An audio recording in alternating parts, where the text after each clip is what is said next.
सरस्वती त्रियं दुष्टा वीणा पुस्तकधारिणी हंसवाहसमायुक्ता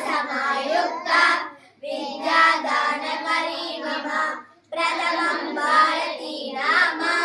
द्वितीयं च सरस्वती तृतीयं शारदा देवी चतुर्थं हंसाहवाहनं पंचमं जगतिख्याता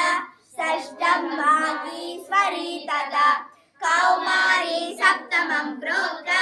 अष्टमं ब्रह्मचारिणी नवमं बुद्धिदात्री च दशमं वरदायिनी एकादशं शूद्रगण्डा द्वादशं भुवनेश्वरी ब्राह्मी द्वादश नामानि त्रिसन्ध्यं पठे नरः सर्वसिद्धिकरी तस्य प्रसन्ना परमेश्वरी सा मे वसतु जिह्वाग्रे ब्रह्मरूपा सरस्वती इति श्री सरस्वती द्वादश नाम स्तोत्रम्।